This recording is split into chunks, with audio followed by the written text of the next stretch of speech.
Hello, everybody. Depending on where you're joining us from in the world, good morning, good afternoon, and good evening. Welcome to this side event from Science to Practice, Harnessing Research to Build Forward Better. My name is Paul Ladd, and I'm the Director of the United Nations Research Institute for Social Development, or UNRISD, based in Geneva. UNRISD is an autonomous research institute in the United Nations system that focuses on the social dimensions of contemporary development issues. This side event today is all about improving how the knowledge created through scientific research can be brought to bear more fully on the challenges set out in the SDGs, and in particular in the long process of recovering from and rebuilding after COVID. My role today will be mostly moderating the event, although I will make a short presentation a little bit later on. The side event is going to be in three segments.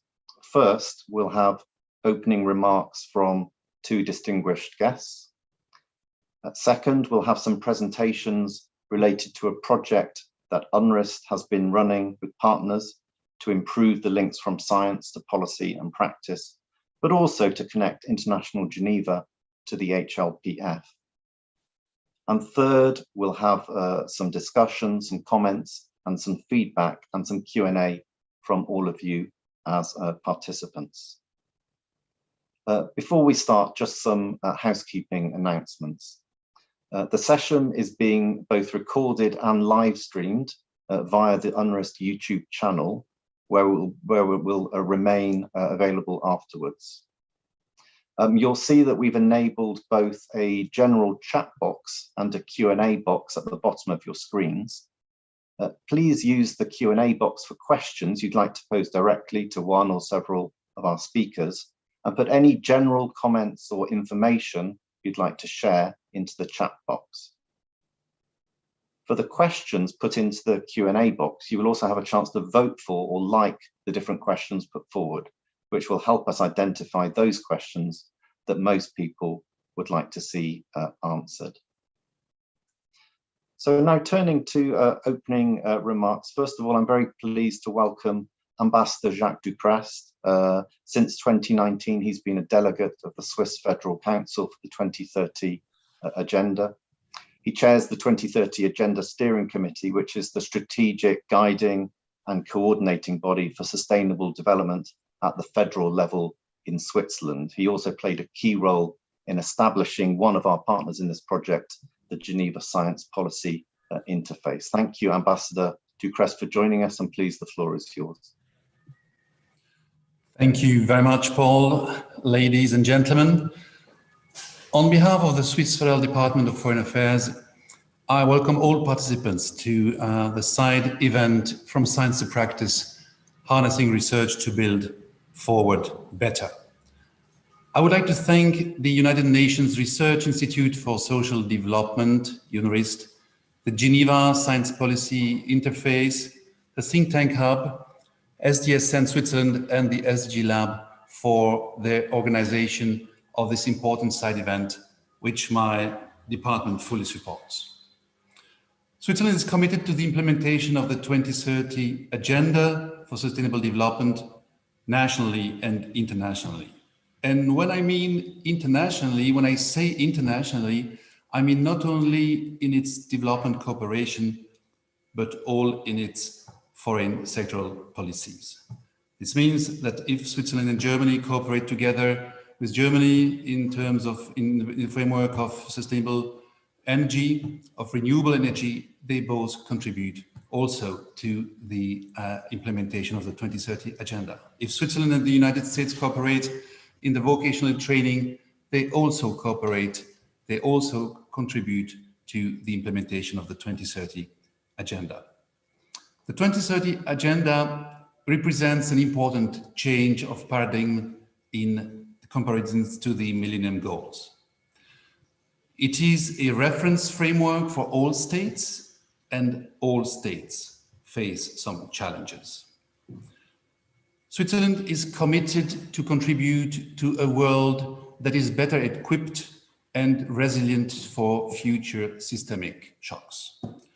With the 2030 Agenda for Sustainable Development, we have the shared blueprint we need for a more inclusive and sustainable recovery. Its implementation is a key to create resilient societies. In March 2020, the Secretary General Antonio Guterres said, "When we get past this crisis, which we will face a choice.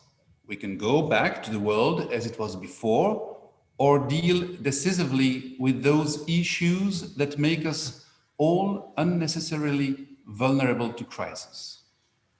If we want to succeed in building forward better, we have to deal with these issues that make us vulnerable and engage with the necessary transformations.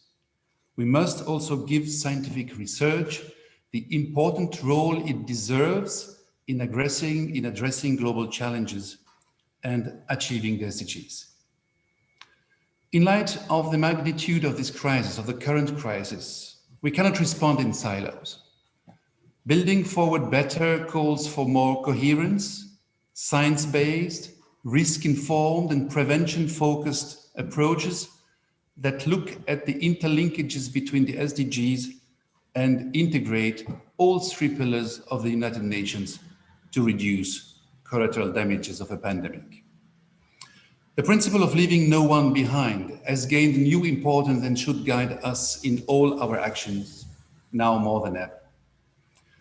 In order to be resilient, a society must ensure that the social, economic, and environmental dimensions of sustainable development are kept in balance. We have to check and balance how our society can best withstand the successive waves of a crisis and become resilient within these three dimensions. What does this mean? This means that check and balance requires policymakers to identify opportunities, to maximize co-benefits, and to manage the necessary trade-offs between different policies and interests with a view to promoting sustainable development. A transversal approach to meet a crisis like the current pandemic is complex and requires agile public policies. Scientific research is certainly here to help policymakers to take the right decisions. The input of all members of society are also very important and necessary in order to make sustainable development the most common denominator of our policies. Providing space to civil society organizations, to academia, to research institutions, and the private sector will make our sustainable development policies stronger and help shaping resilient societies. In other words, cross-sectoral and cross-societal dialogues are key to build a sustainable and resilient society. And scientific research has a critical role to play in these cross-sectoral and cross-societal dialogues to address global challenges and achieve the SDGs. As the Global Sustainable Development Report has clearly outlined in 2019, strong science policy interface, as well as reliable data and statistics are key to support evidence-based decision-making. Scientists can help policymakers to take the right decisions towards sustainable development, especially in times of crisis. Indeed, evidence-based policies are certainly the ones that address the most objectively the challenges we are facing. But to this end, scientists and policymakers have to speak to each other. Moreover, they have to speak the same language and understand each other. Translating research to policy and practice is certainly a challenge which you're going to talk about today. On the one hand, it is important that policymakers base the decisions on not only on economic, legal, or political arguments, but also on scientific arguments. Scientific arguments can certainly provide policymakers with a necessary objective background for a political discussion. On the other hand, it is also important that scientific research remains strong and independent. Its credibility is at this price. This credibility and objectivity of scientific research are the backbones of our common endeavor to achieve the SDGs.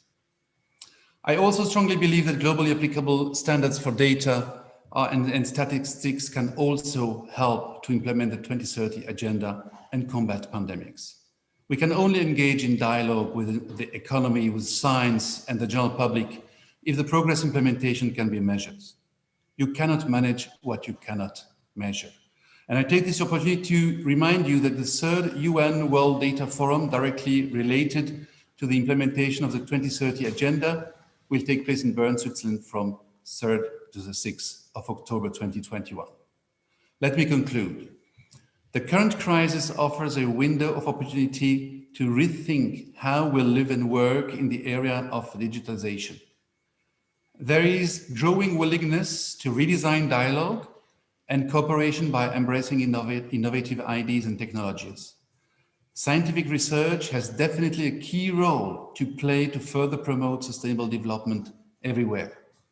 And I wish to value the important role of the Geneva-based institutions organizing this side event today in their endeavor to amplify the impact of scientific research on national and global policymaking. Thank you for your attention. Thank you very much, Ambassador Ducress. Excellent welcoming remarks. I'd like to check if Nicolas has been able to join us at this point to offer. I'm there with you, Paul. Thank you very much, Nicolas. Let me allow me to introduce you. Nicolas is the executive director of a very important Geneva-based institution, UNITAR, the United Nations Institute for Training and Research. And Nicolas has spent his entire degree supporting his entire career supporting sustainable development around the world. First as a delegate for the Indian government, and then subsequently in a wide range of roles, official roles in the UN.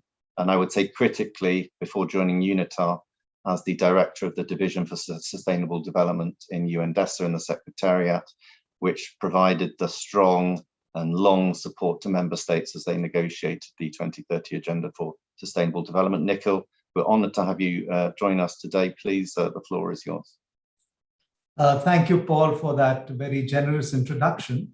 Let me start by congratulating UNRISD and their other partners for organizing this event. And I especially wanted to recognize what the Swiss government is doing and applaud what Ambassador Jacques Ducress had to say. I think I see evidence of what the Swiss government is doing every day here in Geneva. So I'm very happy to be part of this conversation, Paul. You know, while developing the SDGs and now rereading them often, it's impossible not to notice that science and research is and will continue to be an integral part of the SDG success, especially in light of the severe setbacks dictated by this terrible crisis we have. The 2030 Agenda was agreed almost 6 years ago, and its implementation has fired the imagination of millions globally. Across all its goals and all its targets, the power of science and research is everywhere. The transparency and logic of the language of science has long fostered multilateral cooperation and built bridges. For example, in the fields of medicine, on environmental management, and even space exploration, science cooperation, even in instances where political relations have been strained, has played an important role in establishing trust and building bridges between nations. COVID-19 has brought this even into sharper focus. Evidence-based policymaking, including in the fields of climate change, disaster risk reduction, and natural resource management, in fact, across all the SDGs, is indispensable, as the distinguished Swiss ambassador had pointed out. Technological and scientific innovations can help the durable implementation of the SDGs. More than just causing a shift in our consumption and production patterns, these inventions, innovation, and entities that pioneer, develop, and diffuse them are at the forefront of SDG implementation. I just wanted to illustrate this point that I'm making by giving you examples from the cluster of SDGs that are before the consideration of the HLPF this year. I start with SDG 2, that cluster around food and nutrition and sustainable agriculture. And the fact is that achieving sustainable levels of food production is a pressing challenge today. Innovative technology is key to unlocking higher and more resilient production. Urgent research is needed to bring drought-resistant seed varieties to farmers, increase the nutrition values of the output, develop precision farming, better water management, and better harvesting, storage, and transport techniques. Simple technologies like water harvesters for storing water in arid areas and innovative techniques like the system of rice intensification constitute examples of local best practices of sustainable production that ought to be scaled up and encouraged. When you look at SDG 3 on health, the potential of science and research in this field has become more apparent in these difficult times. And it is true for the entire spectrum, from prevention to treatment and cure for both communicable and non-communicable diseases. Research in vaccines, revolutionary new mRNA technology, digital health are among the technologies and research which have acquired great prominence during the last 18 months. And we are moving to Copenhagen very shortly, COP26, and I wanted to give some examples from climate action to say how carbon capture and utilization will be a striking example of the possibilities offered by technology in this field. CO2 emissions are captured and reused in the economy, showcasing the potential for convergence and synergy among the SDGs, fostering both climate action and economic growth. Various technological pathways are already operating on a commercial scale, and many more are being developed as we speak. Policy planning and analysis. The digital revolution has created an unprecedented explosion in data available for analysis by scientists, policymakers, and planning authorities. Such enormous data sets of big data will be critical to analyze and achieving the SDGs. Well-managed big data will tell us, for example, where is poverty the worst and how many children are uneducated or undereducated. They will show where more doctors are needed and provide vital information about food and water supplies. What we need, and this is a point I really wanted to underscore, and this is something which has come out very clearly in the work Maggie Carter and the rest have done, is that we need system thinking because the SDGs are not a set of discrete goals. They are an interrelated matrix of relationships, and our ability to have systems analysis through dynamic system analysis and data to support that dynamic system analysis is the only way for policymakers to realize how, for example, can gender equality impact on poverty, on hunger, on climate change, on water, on energy, in fact, across all the SDGs. That will buttress their logic in doing policy shifts. So I think it's very important to have that systems dynamic modeling and to be able to have the data to be able to reinforce the need for change in policymaking. The last point in this, I wanted to talk a little about the cyberspace, which is rapidly growing and expanding. And the internet is bringing the furthest and most remote people together. I see, for example, we have so many participants from all parts of the world today. And had this been a normal HLPF activity in the wings of the HLPF, we would have had a room with a capacity of 30 people.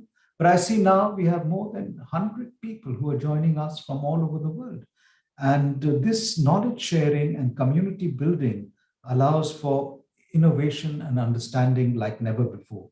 ICTs support e-government development for responsive, efficient, effective, and equitable delivery of public service to all people. It builds public trust, ensures transparency. Of course, we need to bridge the digital divide, but let's use what we have at least till we are at a stage when we can say that we have bridged the digital divide. It's not surprising that the 2030 Agenda for Sustainable Development has embraced the spread of ICTs and highlighted the role of science as having great potential to accelerate human progress. And this will be a crucial time for the governments, the UN, and the private sector to work jointly to build partnerships, to ensure that the world of tomorrow is built on the principle of rights, the principles of security, the principles of fairness, the principles of inclusivity, and does not jeopardize the creativity of actors to build the future we want. The case for strengthening the interface is well known, and I am just re-emphasizing this. What we would like to happen is a better information dissemination from science into policy-making process.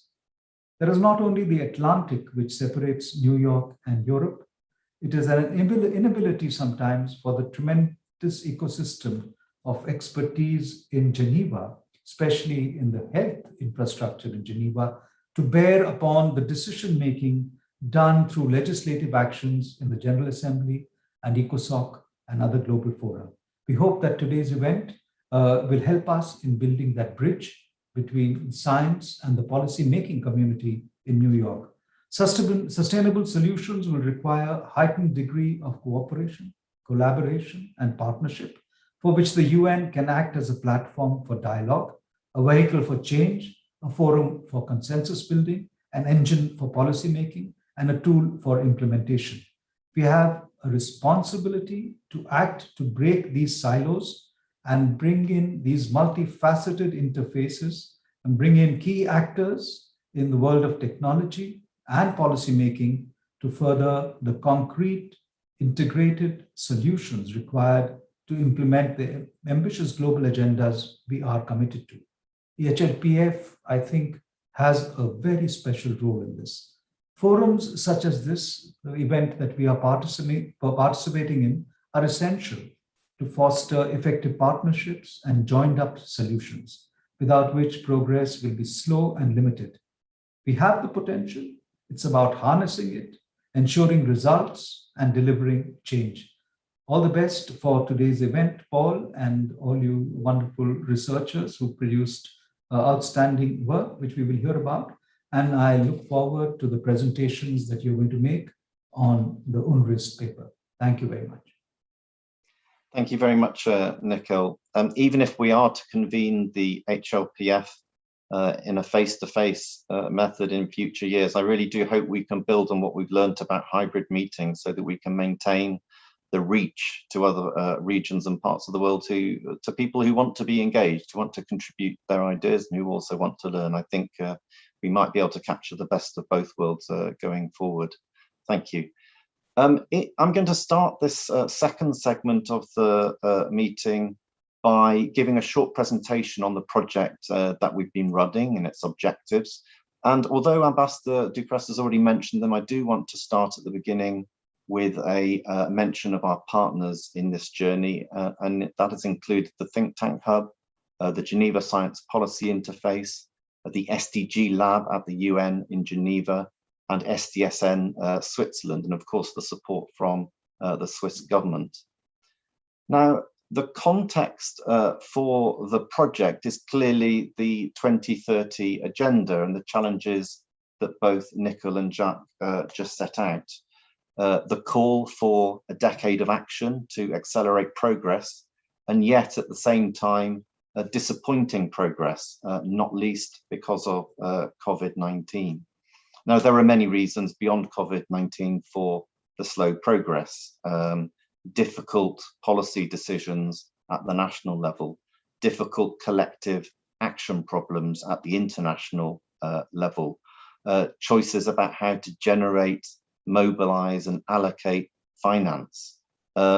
All huge problems in and of themselves. We can't tackle them all in this project or this side event, but what we've focused on in this project is really how to increase the efficiency of how research connects to policy and practice and influences it for better outcomes in the SDGs. So that's what this side event is about, and this is what this project was about. Now, there's a body of research and a body of continuing research on why it can be hard for good research in all fields to influence policy. And they cover a degree of institutional, cultural, political factors, and not least how research is communicated to and received by those tasked with designing policies. Now, within our Geneva ecosystem, which I'll turn to in a minute, we had 2 meetings on research policy uptake in 2016 and 2019, and we discussed a lot of these constraints and ways that we could help to break those down. Now, in this current project, we decided to both continue that discussion, but also at the same time to do something practical to strengthen the links from the particular set of researchers that sit in International Geneva, the International Geneva ecosystem, to the SDG review process that takes place annually at the HLPF. Now, there are different connected and non-edged ecosystems around the world that obviously do research on the SDGs. Having been based here for 6 years now, I can attest to the fact that there are a number of really strong first-rate organizations within the UN, think tanks in universities and NGOs who work with partners all around the world to create case studies and knowledge on how to best meet the SDGs. So what this project has tried to do is to create an additional channel through which their work can reach a policy-focused audience at the HLPF. So last summer, we looked forward to the 2021 HLPF that's happening now. We looked at the SDGs that were being reviewed, and then we clustered them as per the entry points, the first 3 entry points contained in the 2019 Global Sustainable Development Report.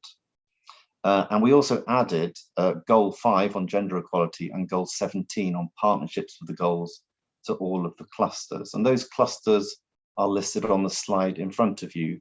The first being on human well-being and capabilities, the second on sustainable and just economies, and the third on food systems and nutrition patterns. So we called for evidence from the entities in International Geneva and their partners globally to send us that information. And we then worked with experts in their field to synthesize that into 3 policy-focused papers for dissemination at the HLPF and thereafter. Now, there'll be 2 main presentations in this segment.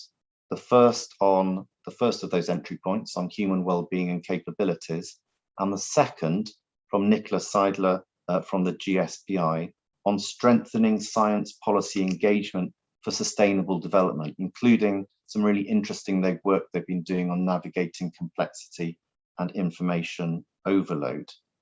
Now, before we have those presentations, my colleague Maggie Carter will briefly present the main findings of the other 2 papers on sustainable and just economies and food systems and nutrition patterns. Over to you, Maggie. Thanks so much, Paul. So yes, Paul mentioned we're going to move on to human well-beings and capabilities in a moment, but first I'll talk about sustainable and just economies. And this report was drafted by Joachim Munkelman. And this report really stresses the importance of economic growth that works against the growing concentration of wealth, preserves rather than destroys the natural environment, and ensures an equitable distribution of benefits to the whole population. So in other words, it's about how to put social and environmental objectives at the heart of the economy. Sergio, you can move to the next slide. Thank you. It's really a particularly important moment for doing so, as the pandemic has laid bare both the deep flaws in our global economic system, but it's also presented an opportunity for rethinking it. So given that, this report it explores the key challenges for realizing this vision of a sustainable and just economy, as well as potential entry points where we might begin to address it. So first, turning to the challenges, the report really views inequality not as an agentless process, but as built into the global economic system. So in particular, it highlights the increasing share of national income captured by capital rather than labor, combined with the erosion of decent work and labor protections and increasing exploitation in the informal sector, with the result being unprecedented levels of precarity. The report also goes on to highlight gendered inequalities in our global economic system, revealing how the consequences are even more profound for women.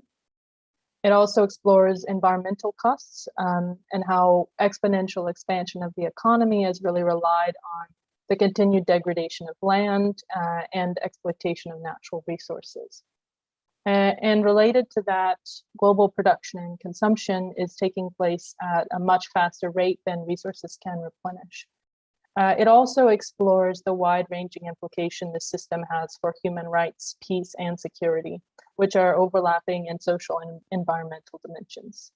And finally, it explores the way in which the pandemic has heightened existing vulnerabilities, particularly harming those already in low income and minority groups.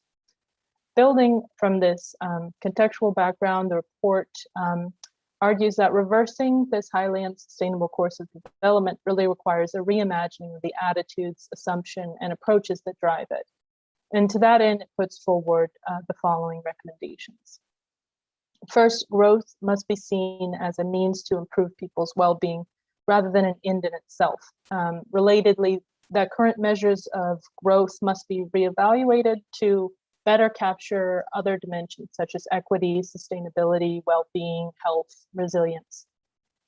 Patterns of production and consumption must be drastically transformed to allow all living beings access to and to benefit from the global commons.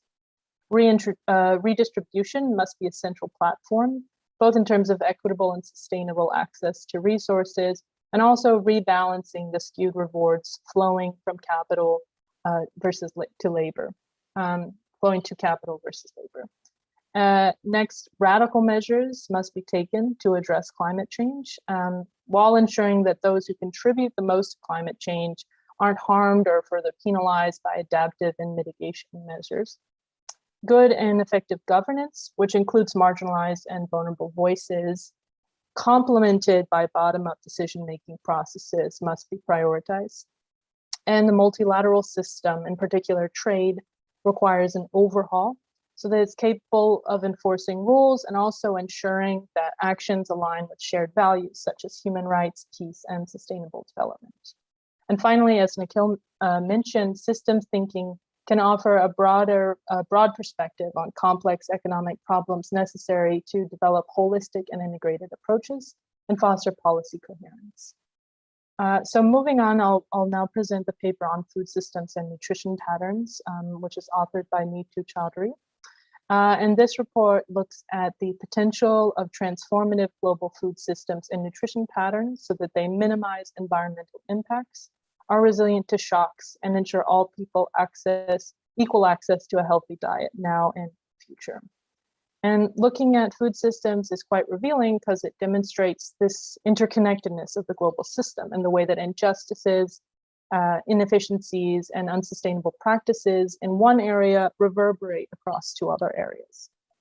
And so the report looks at challenges to building a more sustainable and just food systems, both on the production and consumption sides.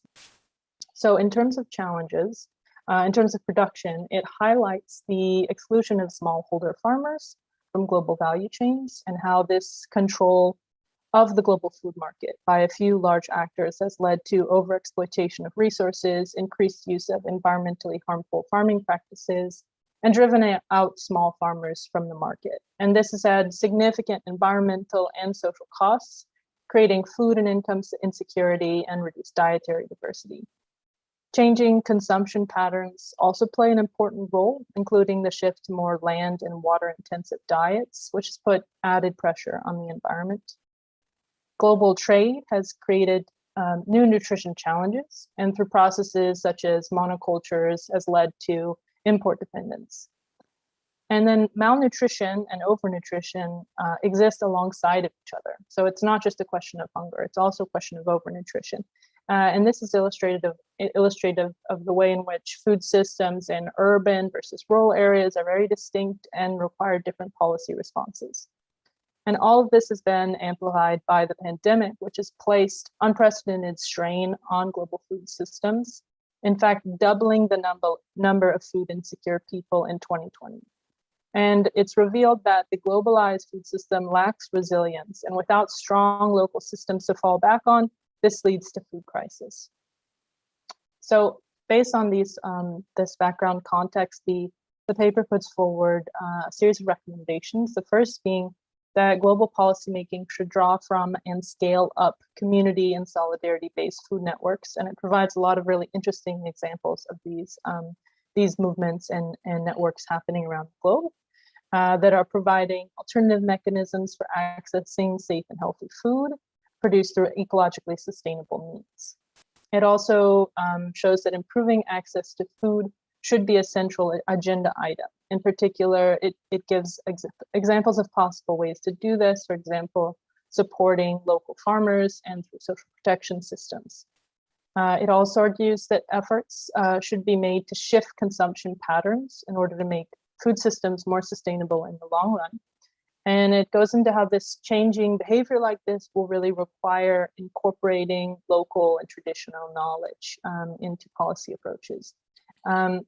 Technology, also something that Nicolas talked about, is really essential here and can be harnessed to promote sustainable production and consumption. For example, through the development of less resource-intensive farming practices, as well as digital tools that help farmers to make decisions about sustainable farming. And policy design needs to take into account distinct challenges in urban and rural settings. Efforts should be made to minimize trade-induced distortions in production and consumption. And finally, redesigning food systems will require an integrated approach, relying on collaboration between agricultural enterprises, solidarity networks, scientists, and practitioners. So these are just short summaries of these two papers. You can also take a look at the research and policy brief that we've just published, which summarizes all three of the papers. But I really encourage you to look at the full reports, as well as the research cited in those reports on the specific topics, because it's a really rich collection of evidence and data. So thank you really very much for listening, and looking forward to the rest of the presentations. Back to you, Paul. Thank you very much, Maggie. Yes, just to say, all three papers are available on the UNRISD website, and hopefully just those short presentations on two of them will have whetted your appetite. And of course, in reading the papers, there are lots of references, there's more data, there's more analysis that backs up those findings. So please do go and seek those out. I should also say that those papers and the one that we're about to hear in a moment benefited from quite a sort of a nice consultation process that we held at the end of March with, I think, collectively about 400 people from around the world, not all on one paper, but split across the three papers, who provided feedback and comments, and we discussed them. And then the authors used those to edit the papers before their finalization. So now we're going to turn to a slightly more in-depth presentation on one of those clusters, the first of the entry points in the Global Sustainable Development Report 2019, human well-being and capabilities. And Sophie Plageson is going to make that presentation. And Sophie is a visiting associate professor at the Centre for Social Development in Africa at the University of Johannesburg, currently based in the Netherlands and working as an independent consultant. Her background is in research and advocacy, working in academic and non-governmental organizations on social development and health issues in Africa, Southeast Asia, and Latin America. Thank you very much again, Sophie, and over to you. Thanks so much, Paul. Great, here's the presentation. All right, well, very warm greetings to you all. It's wonderful to be part of this event. So yes, I'll present some highlights from the report focused on human well-being and capabilities, which is part of the Science to Practice project. So firstly, why the focus on human well-being and capabilities? Well, the SDGs in this cluster are particularly focused and have in common the intention to expand opportunities, tackle inequalities, and create the conditions for everyone across the life course to realize their potential. So they include no poverty, number 3, good health, number 4, quality education, number 16, social justice and strong institutions. And as Paul mentioned, the other three are mainstreamed across the 4 clusters. So clustering the SDGs really assists decision makers to address multiple goals simultaneously and to take advantage of positive synergies while resolving the negative trade-offs between the targets. And the report synthesizes evidence on several challenges to the realization of human well-being, in particular focusing on poverty and conflicts, as well as examples of interventions that can generate synergies between the SDGs at local and national levels. So turning now to poverty. Well, globally, for the first time in decades, aggregate downward trends in poverty levels, both extreme and multidimensional, are being reversed as a result of COVID, placing an urgent spotlight on human development trajectories. And as this slide shows, a number of country and global level studies cited in the report use University of Denver's International Futures database, which represents data from 186 countries to simulate future paths to realizing the SDGs and achieving human development. And these open source simulation tools have been used quite widely by the UNDP, the European Commission, among others. A combined analysis, you'll see there the list of studies that were submitted in this report, leads to several conclusions, kind of putting them together.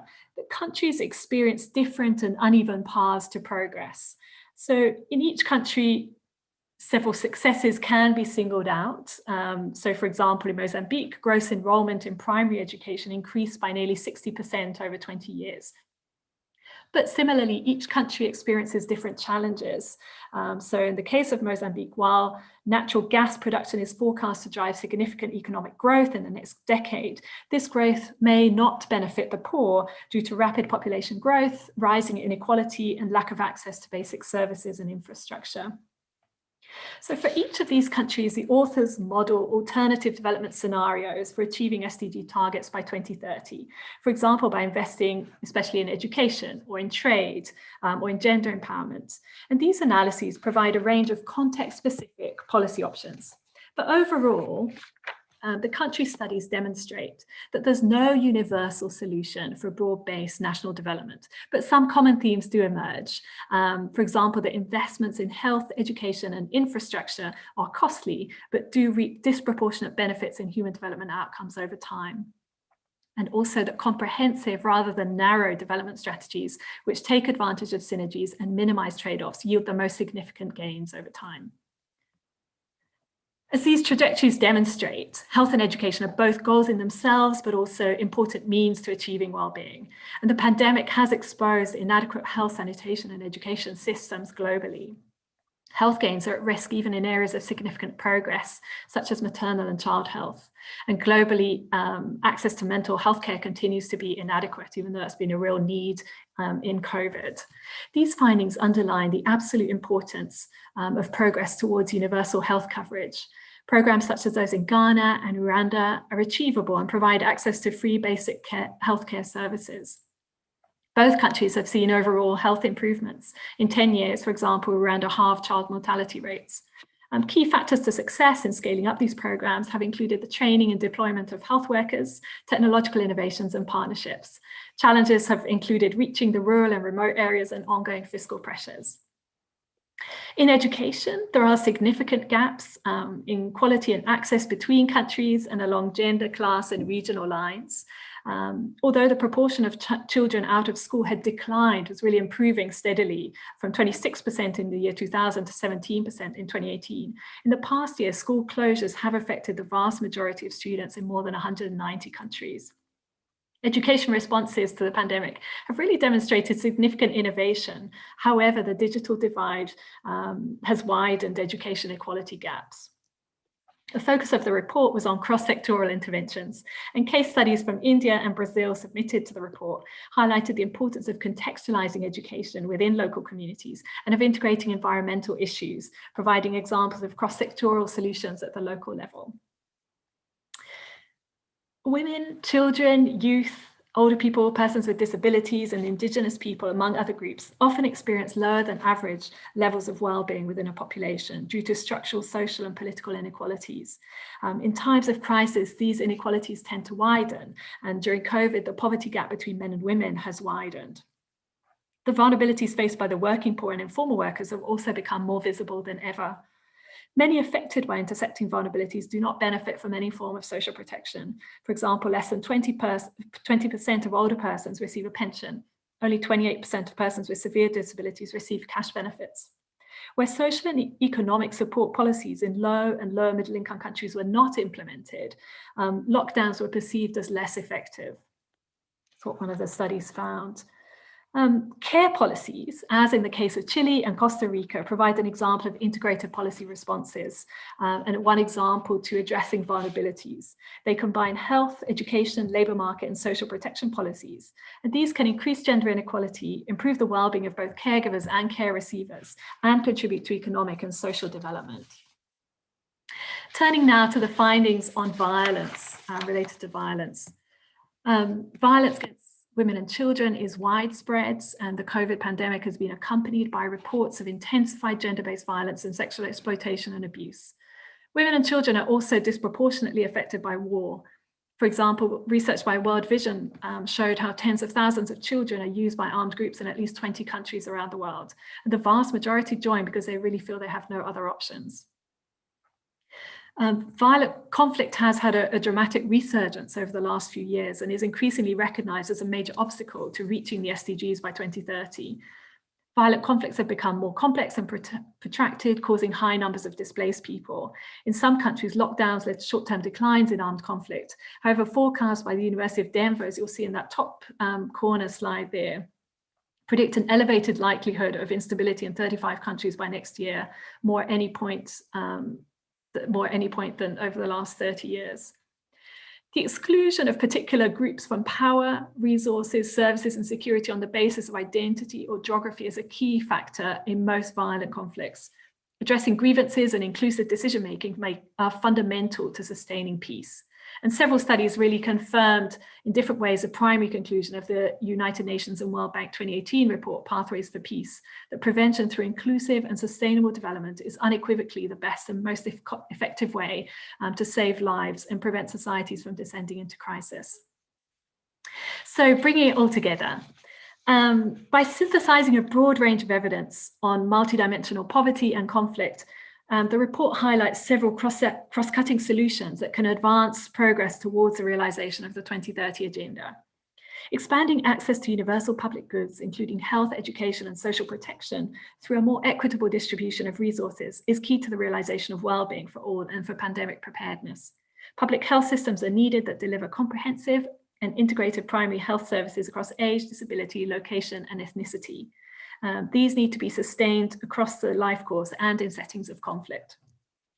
Education, the second box there, should be accessible at all levels with trained staff and sufficient resources at primary, secondary, and tertiary levels.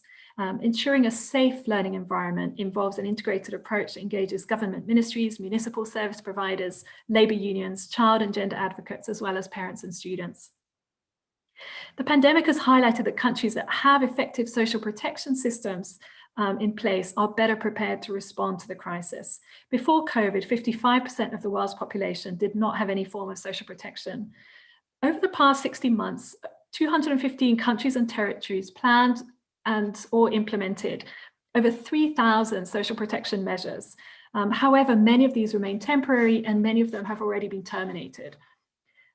It's vital that institutionalized, long-term, universal and human rights-based approaches to social protection are implemented to generate synergies across the SDGs, reducing inequalities and building resilience. Government's ability to maintain peace and ensure access to public services underpins sustainable development, and this is around governance and human rights. Progress from weaker to stronger governance entails providing security against interstate conflict, building state capacity to govern effectively and efficiently, through revenue collection and investment in public goods, and broadening and deepening inclusion. The 2030 Agenda is grounded in international human rights law. However, compliance remains voluntary. And one briefing in the report recommends that UN human rights mechanisms provide guidance to states to give the SDGs a strong normative basis with binding legal obligations. As Nicolas mentioned in the introductory remarks, achieving improved well-being requires deliberate engagement with the rapid advancement of technology, and access to many services, including education, health, cash benefits, increasingly requires access to mobile phones and internet connectivity. AI, blockchain, big data, other technologies are central to a growing number of responses to development issues, including efforts to manage the pandemic.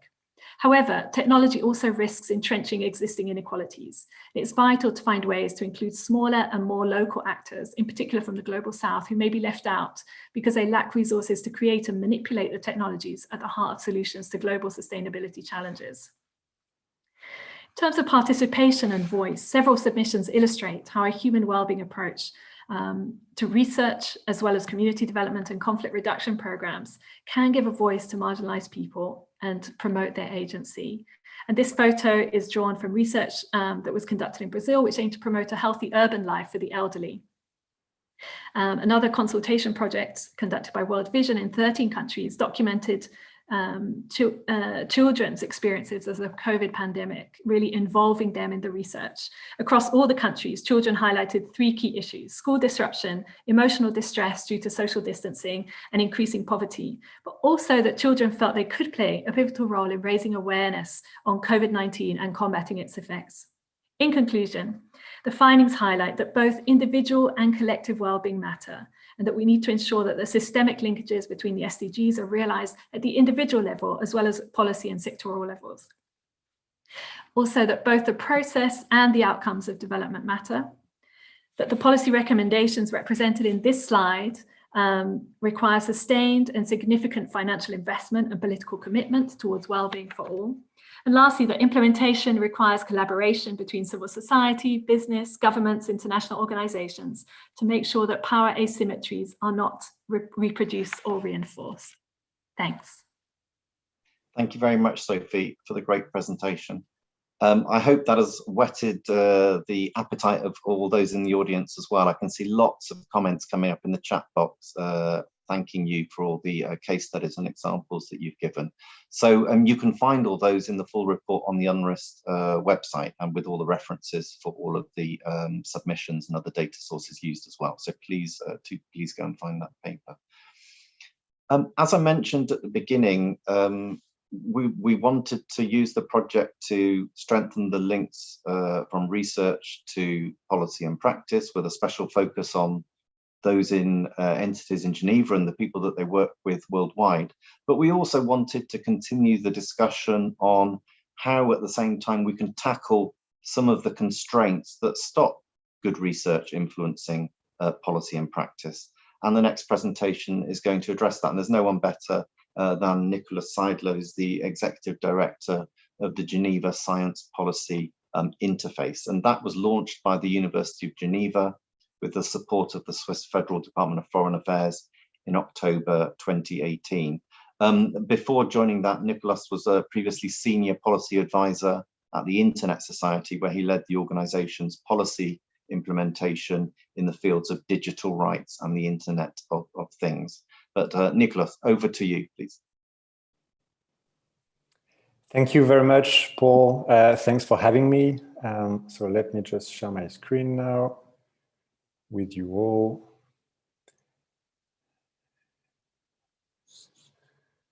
Okay. Here you go. I think you can see my title slide.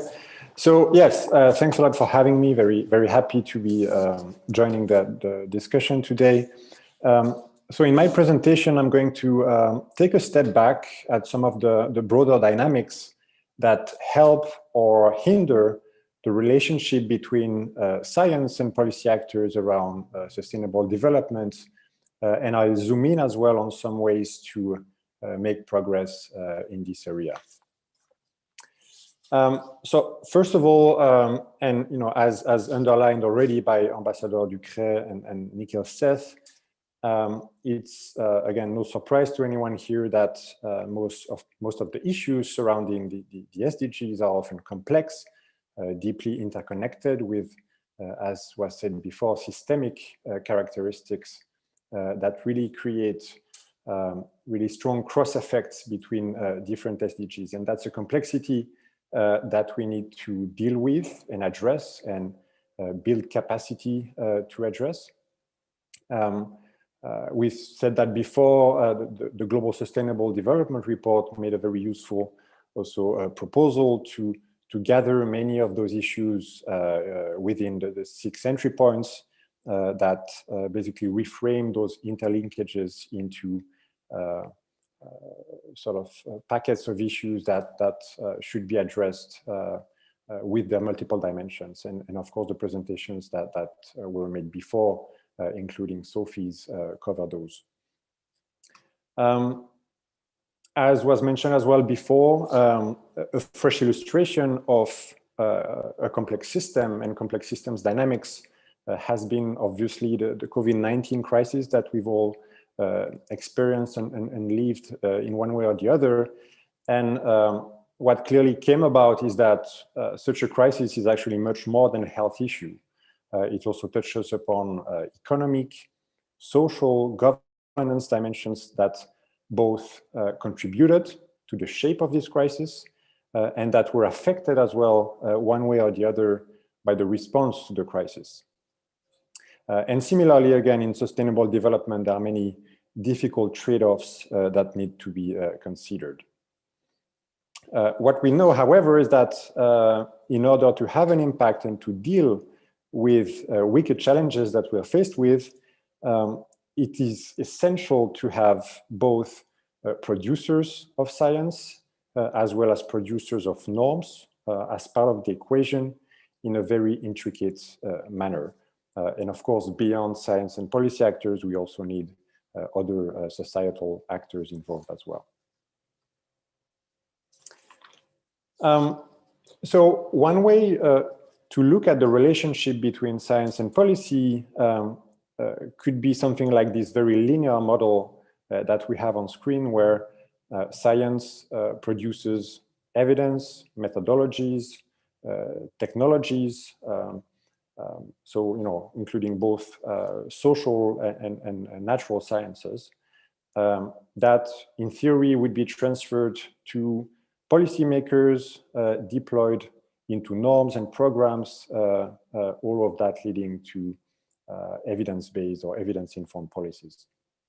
But as you guessed, this model is way too simplistic and is both not a fair representation of reality and also not something that is desirable in terms of impact for science policy engagement. And so if you take the production of evidence as one of the products of science, not the only one, but one that we're focusing on today, obviously, you know, creating great evidence, great science is a good start, but it's not enough. And a key question is really, how is that research and how is that science going to resonate and engage with people that make decisions and that allocate resources in society, in other words, policymakers.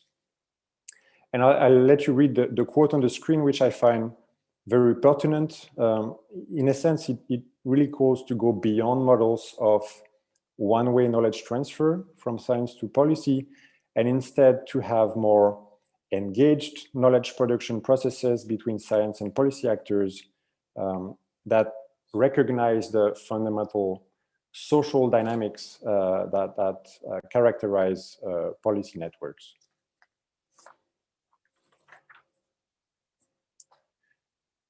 Now, so how do we promote that engagement, that greater alignment between science and policy? There are different ways to do it. One that might seem obvious, but that is a really good way actually to maximize uptake of science in policy is by promoting science policy collaborations. Why is that? First of all, because those collaborations can improve the relevance and the usability of research outputs. Processes of co-design and co-definition can lead to research that is more policy relevant, more timely, more credible, that is done in formats that are more useful than research that may be developed more in a bubble. Of course, it doesn't mean that research or scientific development should be done only to respond to policy agendas, certainly not. But it's really the spirit here is to have more touch points before, during, and after the knowledge production process.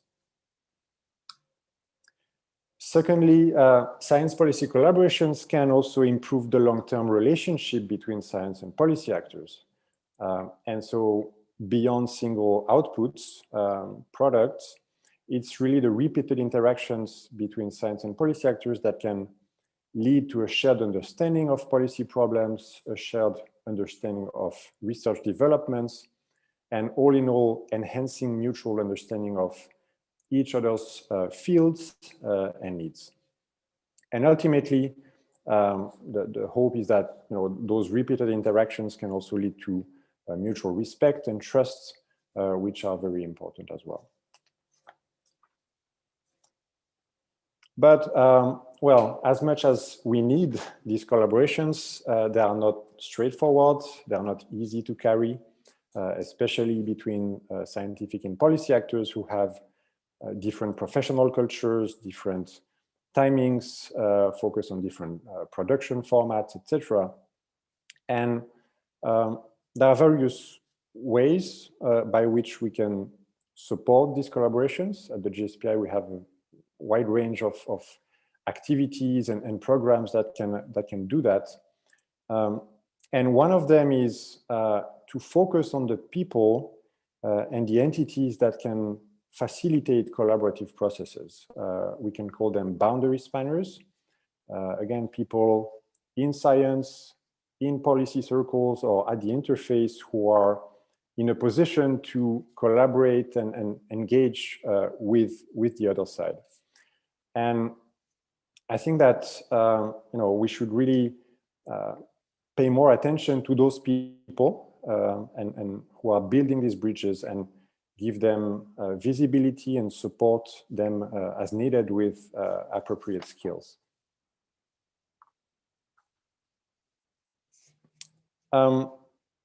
So I mentioned skills and building capacity, that those efforts can take different shapes and focus on different parts of the science policy spectrum.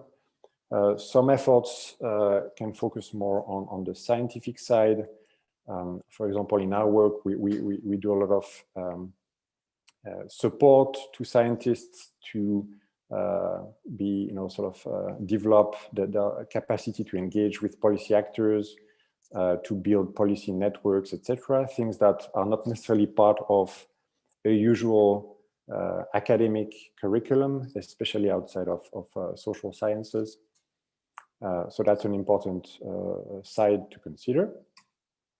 On the policy side, efforts could be made to promote a better understanding of science, what science is about, the methodologies, the thinking that goes behind it.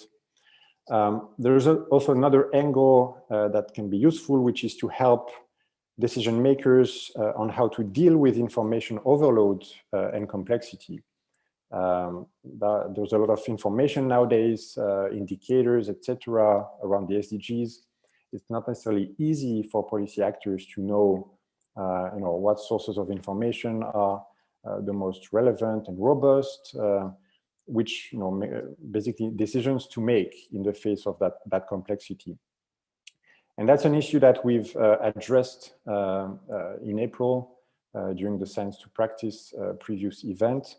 That's also will be the topic of a more in-depth presentation tomorrow in another HLPF side event in which we'll participate and we'll launch a short guide on making decisions in the face of wicked problems that will really look into behavioral sciences and system sciences to provide insights to decision makers on how to deal with groupthink, confirmation bias, and other sort of behavioral aspects that we often not think about, but that actually are really part of the day-to-day thinking of all of us. So I'll share a link later on to that session if you're interested to tune in tomorrow. And finally, and I'll conclude there, there are also skills and support that can be brought at the interface. There are science policy interface actors focused on some geographic areas like the GSPI, but there are also research units within international organizations. For example, UNRISD does a lot of research. There are formal interface mechanisms like the IPCC. There are science advisors and task forces in governments, as we saw during COVID. So there are many forms and shapes, again, of interfaces between science and policy, which would be, very interesting to learn about, strengthen, etc. So these are really different layers to work on to promote the sort of science policy bilingualism that we need to address the SDGs. Efforts can happen at the level of people, at the level of institutions, and at different ends of the science policy spectrum. So to conclude,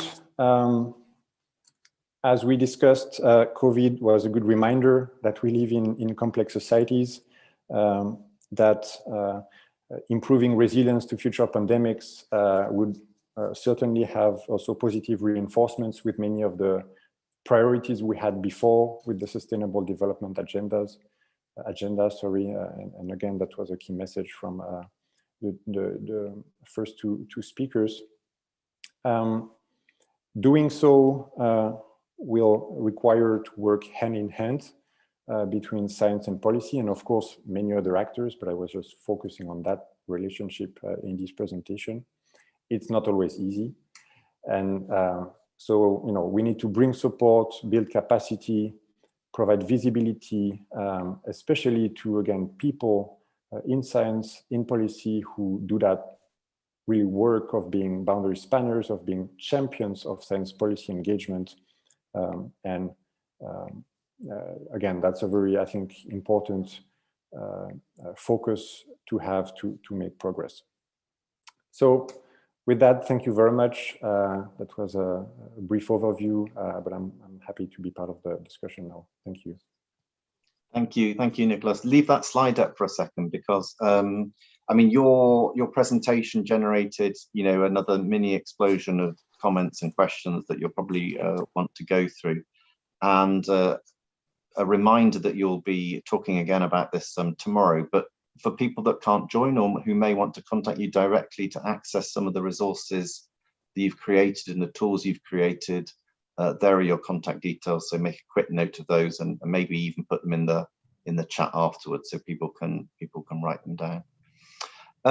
So now we're going to move into the third segment of the side event, where we're going to have some initial reactions to start the conversation, but then some commentary, some feedback, some questions, some comments from you all, hopefully. But we're going to be kicked off by Andrea Ordonez, who's the director of Southern Voice, and she leads the implementation of the network strategy and programs, and her work focuses on fostering better knowledge systems to support sustainable development.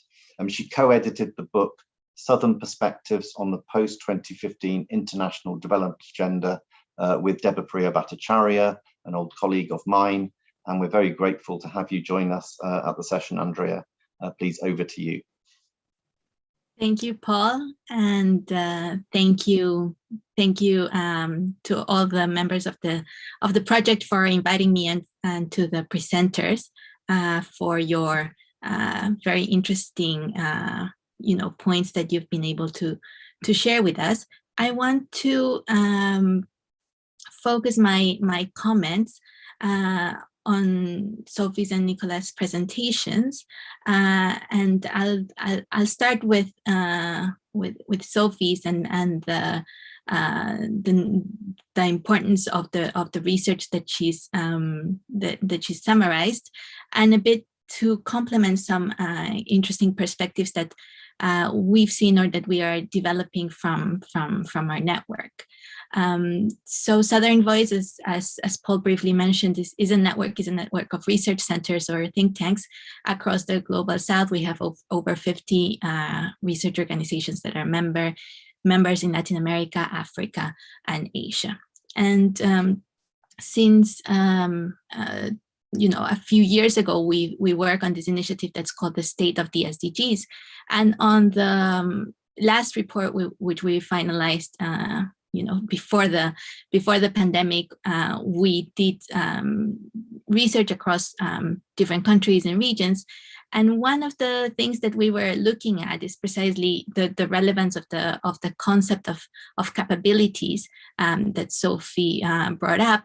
But I wanted to complement her presentation with highlighting the importance of the collective capabilities. What we saw a lot in the studies that were produced for this initiative was that although the goals and targets are many times framed around the individual level, so we want to improve, let's say, the health or well-being of each individual, or the education and learning of every child, we're missing kind of like that in between level, and maybe that last slide is what brings it all together, of these collective capabilities. And we think about them in the sense of more complex goals that societies need to work towards. And some of them are productive capabilities, some of them are digital capabilities, urban and the capabilities to run settlements. And these ones are at a group level, so it's not on the individual level, but support the accomplishment of these individual capabilities. And one of them that has shown to be critical now with the pandemic is the digital capabilities. And this includes the knowledge to be able to make useful investments in technologies, to design and adapt these technologies to local context, to make the best use of these. And we've seen how this is critical, for example, now for education. And it goes beyond the digital divide and the individual access by each student to technology, but it's about the infrastructure that was not there, and that requires this collective action and this collective work. So that's what I wanted to add to this discussion about capabilities. Now, Sophie also brought the digital capabilities that I thought in the report were not as highlighted, but have been very highlighted now in the presentation. And that is something that in our discussions with the members from our network, with researchers across the Global South, comes out as critical across the SDGs, and it's something that maybe we should see as an ingredient missing in the current framing of the SDGs, that we may be missing this digital part more explicitly. And going now to Nicolas' presentation, I think it was very interesting, and it brought a lot of valuable framework to think about the relationship between science and policymaking, and knowledge and policymaking. And Southern Voice's objective is to ensure that the perspectives and the knowledge from the Global South is present and taken into consideration in global debates. So I think that the one ingredient that I've been missing in this discussion is how difficult it is to bring that forward. And I think that was interestingly brought up by Paul in the remarks about the future of the HLPF, and how we now can be connecting from everything everywhere in the world. I think the same needs to happen with the knowledge hubs around the Sustainable Development Goals in Geneva, in New York. And it's been a pleasure that we've been able to work with some of the partners in the project in the past to bring the perspectives from Southern scholars into the debates in these policy hubs. But I think we need to creatively be thinking more about this, and this is in the mandate of Southern Voice, but I think it should also be part of the mandate of other organizations, like the organizations that are member of this consortium, and others that are based in the other policy hubs for sustainable development. I think that one of the interesting points that I've also been reflecting, and that I think connects with this presentation, is the importance of these relationships and these communities of experts that work around sustainable development. And I like the concept that Diane Stone puts forward of the transnational policy professional, right? Which is which many here that are present and sharing their presentations are part of. They're part of this community that is close and that can connect and speak to policymakers at the global level.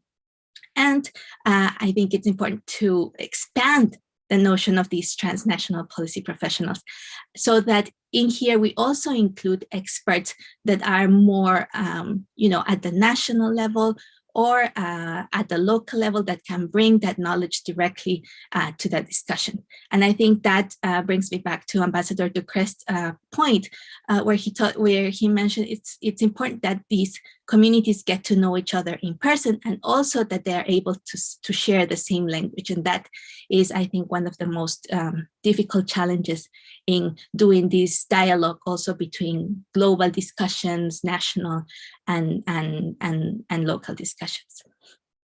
So I think, to maybe start finalizing my intervention, I think that the research that has been produced in both the content of the SDGs, as well as on the process of getting it into the discussions, is very, very valuable. And I look forward to be able to keep engaging with you to ensure that we can talk both ways between the global and the national and local levels in these discussions on sustainable development. Great, thank you very much, Andrea. I think one of our objectives of the project that we started out with was to, in a way, strengthen the links from this set of entities we see in International Geneva to the HLPF review process. I think we understood then, we understand even more now, that clearly even those organizations work at the transnational level that you're talking about. They have partners around the world. UNRISD particularly prides itself on its very balanced regional network and balanced by gender too of our researchers. But I think there are still very, very important points around the politics of research and voice in addition to inclusion.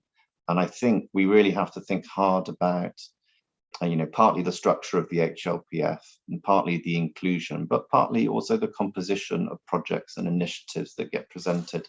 And so I think that's why it was very important for you to reinforce that for us. And I think perhaps if and when we run this initiative again, it would be great to broaden it to the sorts of transnational communities that you were talking about. So thank you for that. I'm going to give the floor to Roman Zytek now, partly because he played a really critical role in the development working group in 2020 when Saudi Arabia was chairing the G20, and partly also because he's accompanied us on this process and joined our meetings, and partly because he also always asks the difficult questions, and it's really boring if everyone agrees with each other. And one of the questions he asked earlier in the chat was, well, you have all this really good evidence. There's an abundance of evidence. The point is that policymakers and politicians don't like it and don't want to act on it. So I don't know if you want to address that in addition to whatever you were hoping to say, Roman. Do you hear me? Do you hear me? Okay. So Paul, thank you very much for letting me speak here. And I really enjoyed sitting here now and listening.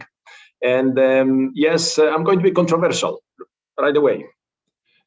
First, I will touch on these links between science and policy. That refers to policy, what's called capacity building. And let me be very honest, it's not difficult. A capacity building is not difficult. I put a link to a T20 policy brief that I drafted last year with two of victims of my work in Brunei Dar es Salaam on building local capacity. The problem is very often that once you start studying all this hard, robust, peer-reviewed research, the policymakers sometimes don't like it. I'll say more. The UN agencies may not like it too. And that's going to be what we are going to do in a second. And I'll show you how this can be interesting. So I will touch two more things. I will try to bring a rigor of economics to research in informing development policies, including on the 2030 agenda and sustainable development goals. And I will outline a very specific strategy for supporting sustainable development that is part of the last year's G20 Development Working Group's Financing for Sustainable Development Framework Initiative. And that framework, by the way, was endorsed by the G20 leaders in November 2020. So briefly, the whole thing will be about 3-4 minutes. Since its launch in 2015, work related to financing, I repeat, on the implementation of 2030 Agenda for Sustainable Development focused on essentially 3 areas: estimating the implementation cost and financing gaps, identifying instruments to attract financing to close the gaps, and the development of administrative tools, measures, guidelines to guide and monitor the reallocation of private and public current and capital investment expenditure towards the agenda's goals. Fine, great. In September 2019, the UN Secretary General admitted that we are seriously off track with progress on SDGs. And he noted that lack of financing was to be blamed. So hence, in 2020, when I was actually called in late 2018 to come to Saudi Arabia and support the work of Saudi presidency of G20 Development Working Group, the initiative that the Saudi presidency proposed was to develop a framework for financing sustainable development. And I loved it because I have done so much work on financing development in general. So the work on the framework involved massive review of interdisciplinary academic and policy research. See, that was very interesting. I went straight to hard peer-reviewed research, and it resulted in several critical for the agenda success and implementation findings. And we identified a very specific strategy with very proven track record of promoting sustainable development. So I'm going to cover these 2 issues here. So I will discuss just 2 main findings, very important findings for all this work on SDGs.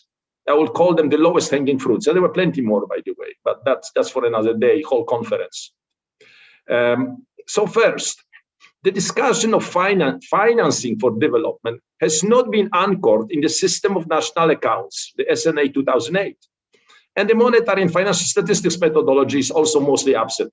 And I will prove in a second. It has not benefited from the application of a consistent macroeconomic framework. In fact, the OECD's INFs, they missed the framework. They really need the framework to be effective. For example, some development agencies mixed financial flows with stocks and confuse instruments with sources of financing. We cannot do this if we are to advance the SDGs. So let me explain. With few exceptions, national development objectives can only be financed from current income flows, not financial liabilities, stocks, bonds, and so on, issued in the past. This has been missed, unfortunately, and it has been missed even in speeches of very senior UN officials. None of the trillions of dollars managed by pension and other investment funds who are bound by fiduciary duties, by the way, is really available for financing sustainable development. Let's be very open about this. The outstanding bonds, stocks, loans, and other instruments are liabilities issued to pay for past expenditure, not sources of financing in the macroeconomic sense. To use them to finance development, as envisaged in some UNDP and OECD documents, would be equivalent to trying to eat the same apple over and over again. I mean, we don't do this. SDG, green, blended, and other bonds, a product of financial engineering, are only conduit to pass current savings from current income towards investment. They are neither a source of financing nor savings in the macroeconomic sense. I mean, macroeconomic financing is very different than household financing, and we have to remember Roman, I'm just going to, because we're running out of time, you might need to just put some materials in the chat and point people to them, but maybe just come to the second point, the proposal. And then the second point is very important, yes. So there we can discuss it. Now the specific strategy. A lot of these meetings, essentially, a lot of these findings refer to finding that we have bad things, that we have problems. What we try to do here in 2020 is identify a proven strategy, long-term proven, of success. So the strategies, which is embedded, by the way, in Financing for Sustainable Development framework, is anchored to 2 necessary pillars of any development: universal domestic savings schemes, which is savings, mobilization, and focus on efficiency and productivity. So there's no need, by the way, to reinvent the wheel. We have excellent examples of successful universal savings schemes out there, And we have public-private efforts. We have excellent examples, proven examples of public-private efforts to bring managerial capital. This was one of the biggest accomplishments, I think, of 2020, the Saudi presidency in the development working group, is to bring the concept of managerial capital to development, to stimulate continuous improvements in efficiency and productivity. So the successful models of these two pillars were brought to the G20 DWG side event held in June 2020. And the developing countries are very welcome today. I noticed that a lot of people from developing countries to express interest in learning more about this alternative approach to supporting development, in particular its advantages over the mainstream approaches, by joining the pilot studies program, which is envisaged, by the way, in the framework. So the framework for financing sustainable development has a whole paragraph on pilot studies, where volunteering G20 countries and volunteering developing countries can join together and try to implement it. Thank you. And if there are further questions, I'm available, and my contact, of course, I'm on LinkedIn too. Thank you. Thank you very much, Roman. Yeah, put the materials in the sidebar so people can get them. Jacques, I understand you have to leave, so I just wanted to say a big thank you for joining us. I was going to ask you a question, but I think you've conveniently got off the hook. That's okay. We had a really interesting question, which I think I will maybe ask Sophie and Andrea if they have views on, which was from Yvonne Nawila, which is producing quality evidence for policy is costly, especially with insufficient funds for data collection and research activities. How do you produce this data effectively at low cost without compromising on the quality? We know that the measurement needs of the SDGs are almost astronomical, particularly for stretched national statistical offices. So how do we round that square? Jacques, have you got 30 seconds to go first, or are you off?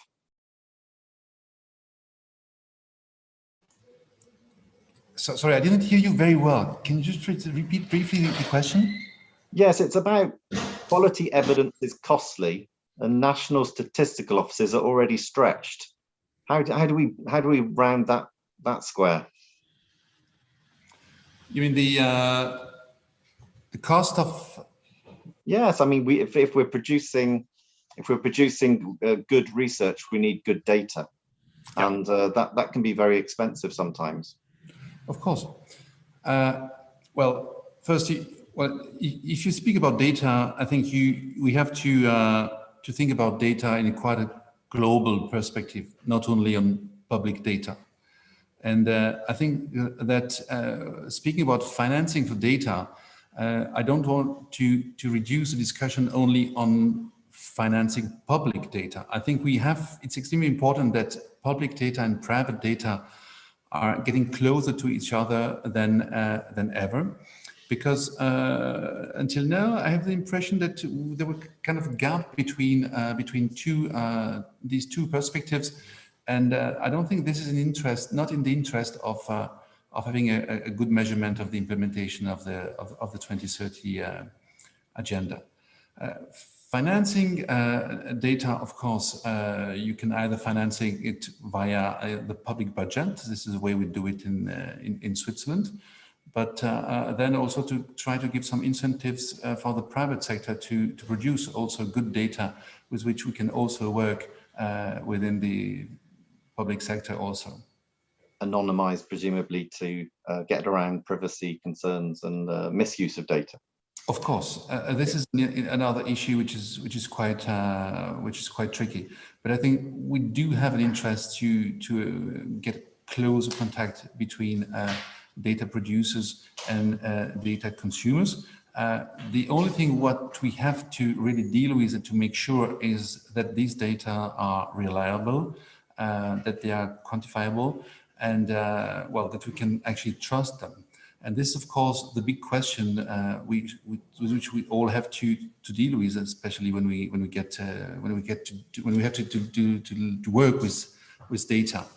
So the question which we have then to discuss is what kind of global standards we should need to define what is a good data. For the moment, I mean, mainly national criteria are used to define data, and I think that the global standardization of data would be also an important step for the implementation of the 2030 agenda to get the good comparison base, the good comparison framework to have a broad view of the implementation of the 2030 agenda.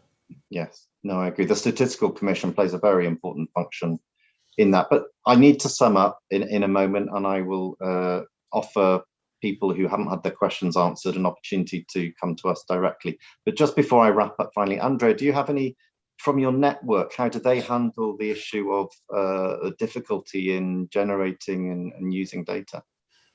Well, I think that the pandemic has been a very interesting laboratory for that. I think that policymakers and researchers have had to find ways of working with the most, the best available data with very small samples to get an idea, to not have the precise picture of what's going on, but a compass to guide you in somehow the right direction. So we see a lot of piloting, we see a lot of working with local governments to then escalate to national governments. We see a lot of small scale interviews and surveys to figure out what's going on. And we've also seen occasions, for example, some colleagues working with the tax office that they've realized now that they had much more information, the tax office, that they were able to share than they were sharing before. They've been able to do an interesting analysis about the impact of policy choices in taxation in that sense. So I think it's a matter of, let's not get bogged down by the fact that it's expensive, but there is an opportunity to do as much as we can with what's available and being a little bit creative. Okay, thank you very much, Andrea. We have reached the end of our time, so I am going to have to close. But I do want to say, for those of you who are looking for more resources from any of the partners who presented today, if you channel your questions or requests through UNRISD, we'll try to fulfill those. You can find our contact details on the UNRISD website, and we can put you in touch with people where we don't have that information. The second thing I would just like to do is once again thank all the partners in the project and all the people who worked in the project, so including Sophie, Nitu and Joachim as well, but also GSPI, the think tank hub, SDSN, the SDG lab, and also UNITAR for co-hosting this event today. If you go onto the UNRISD website, you can choose to subscribe to our newsletter, which will also give you brief summaries of the work that we're doing in UNRISD, including through this project. And just to say, when this webinar concludes, there'll be an opportunity to fill in a short feedback survey, which will appear on your screen. And we would very much appreciate if you could take a moment to fill it out. And with that, let me close the event and once again say thank